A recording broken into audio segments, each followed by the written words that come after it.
આજે નાની વાતમાં આપણે કીકાભાઈની વાર્તા, કીકોભાઈ કડીવાલ આવું વાક્ય આવે છે ગુણમાલ ભગવદી નામ માલકામાં. એક કડીના કીકાભાઈની વાર્તા છે, ગુણમાલમાં પણ છે, પણ આજે આપણે લઈશું એ પુષ્ટિ સંહિતા ભાગ 2 પાના નંબર 356માંથી. આમાં વિસ્તારથી આપેલું છે એટલે આમાં વધારે આપણને જાણવા મળશે આમાંથી. તો એ પાના નંબર 356 ઉપરથી લઈએ છીએ. વિનોદરાય કહે છે પાચા બાબાને, પ્રસંગ વિનોદરાય કહી રહ્યા છે કે વિનોદરાયે કહ્યું, પાચા બાબા, પ્રભુ શ્રી કડીમાં પધાર્યા. સર્વ વૈષ્ણવ સમાજ સાથે છે. કડીમાં શંકર ગોવિંદાસે ભલી ભાતે ઘણા ધામધૂમથી ઠાઠમાઠ સાથે સામયું કરીને પૂર્ણાનંદને પોતાને ઘરે પધરાવ્યા. વૈષ્ણવો પ્રભુજીનું દર્શન સુખ લેતા આનંદ વિભોર થઈ રહ્યા છે. એટલે કે ઠાકોરજી જ્યારે પધારે છે સાથે સાથે ઘણું બધું જૂથ પણ બિરાજે છે. શંકર ગોવિંદાસે પ્રભુજીને બિરાજવા માટે ઘણા વૈભવની સાથે તૈયારી કરી હતી. આથી પ્રભુજી ઘણું પ્રસન્ન થયા હતા. શંકરજી ગોવિંદ તેરો ભાવ બડો દિસત है, तुम अन्ना जी को कृपा पात्र हो, तासु ए वैभव की पहचान तुमको है. એવું ગોપેન્દ્રલાલજી શંકરજીને કહે છે કે તેરો ભાવ તો બહુ દેખાય છે, તું તો અન્નાજીનો કૃપાપાત્ર છો, એટલા માટે આ તને વૈભવનું પહેચાન છે. શંકરજીએ પ્રભુના શ્રીમુખની વાણી સાંભળતા કહ્યું, રાજ, એ સબ વૈભવ તો આપકી કૃપા હે, આપ જેસો ઉપજાઓ તેસો હોય. એટલે કે આ બધો પણ મને ભાવ, વૈભવ કરવાનો જે ભાવ છે ને એ પણ આપની કૃપા છે, આપે ઉપજાવ્યું છે ત્યારે થાય છે. જીવ યા બાત મેં કહા જાને. શંકરજી ગોવિંદજીએ વિનંતી કરી, રાજ, ભોજન કરવા પધારો, સબ બાત કી તૈયારી હે. પ્રભુજી ભોજન કરી સુખાડા થયા. રામજી દામજી પ્રભુની પાસે ચરણ સેવામાં રહ્યા. વિનોદરાયે કહ્યું, કશરદાસ, પ્રભુ શ્રી ગોપેન્દ્રજી ઉત્થાપનના સમય બેઠકે બિરાજ્યા. વૈષ્ણવ સમાજ સર્વ દર્શન કરવા આવી રહ્યું છે.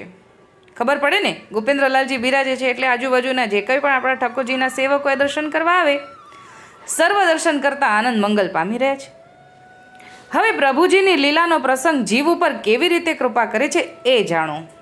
શંકરભાઈનો પડોશી કીકા કલ્યાણ દશાશ્રીમાણી વાણિયો લોક વ્યવહારે દર્શન કરવા આવ્યો. એટલે કે પાડોશમાં હોય તો આમંત્રણ આપતા હોય એકાબીજા. હવે અહીંયા ખબર પડી હોય કે ઠાકોરજી પધાર્યા છે, આના ભગવાન પધાર્યા છે, તો મારે વ્યવહાર સાચવો પડે. એ બાને અહીંયા વાક્ય લખ્યું છે કે લોક વ્યવહારે દર્શન કરવા આવ્યો. ત્યાં થોડે દૂર ઊભો રહ્યો અને જોવે છે તો જાણે રણછોડરાયજી જેવા દ્વારકામાં દીઠા હતા અને એવું દર્શન ગોપેન્દ્રલાલજીમાં થયું. અને કીકાભાઈના મનમાં સર્વભ્રમણા ટળી ગઈ અને મનમાં અતિ આનંદ પામ્યો. પ્રભુજીના ચરણમાં પડીને સાષ્ટાંગ દંડવત પ્રણામ કર્યા. એટલે કે ઠાકોરજીએ એમને, ગોપેન્દ્રલાલજીએ રણછોડરાયજીના દર્શન આપ્યા. એટલે જેવો જેનો ભાવ એવા દર્શન ઠાકોરજી કરાવે છે. એટલે એમના મનમાં રણછોડરાયજી પ્રત્યે આસક્તિ હોવી જોઈએ. એટલે ઠાકોરજીએ અહીંયા ગોપેન્દ્રલાલજીએ રણછોડરાયજીના દર્શન કરાવ્યા. હવે સાષ્ટાંગ દંડવત પ્રણામ કરે છે ને ગદગદ કંઠે વિનંતી કરે છે, મહારાજ, કૃપા કરીને મને શરણદાન આપો, આપ તો અધમ ઉદાહરણ છો. મારો મન મનોરથ પરિપૂર્ણ થઈ ગયો. મારો હાથ દ્રઢ કરીને ગ્રહણ કરો પ્રભુ, આપ તો અનાથના નાથ છો. એવી કીકાભાઈની દિનતા ભરી વાણી સાંભળી પ્રભુજી કીકાભાઈના ઘરે પધાર્યા. હવે બાજુમાં જ, એમનું ઘર બાજુમાં હોય એટલે ઠાકોરજીને ત્યાં પણ પધરાવ્યા, કેમ કે વિનંતી હતી. સર્વ કુટુંબ સહિત આપશ્રીએ નામ નિવેદન આપ્યું અને પોતાનો દાસ કરીને જાણ્યો. બીજા પરદેશે પોતાના ભાઈ, એટલે કે જ્યારે પછી અત્યારે તો કીકાભાઈ અને એમનું કુટુંબ શરણે આવે છે, પછી ફરીવાર જ્યારે ગોપેન્દ્રલાલજી કડી પધારે છે ત્યારે એમના બીજા ભાઈ, એમના 4 છોકરાને નામ નિવેદન કરાવ્યું. બીજા કમલસિંહ વાલબાઈ વાણિયા, એના દીકરા સુંદરદાસને નામ નિવેદન આપ્યું અને શ્રીજીએ પોતાની અદ્ભુત લીલાનું દર્શન કરાવ્યું અને તેની સાથે અદ્ભુત ખેલ પણ ખેલ્યા.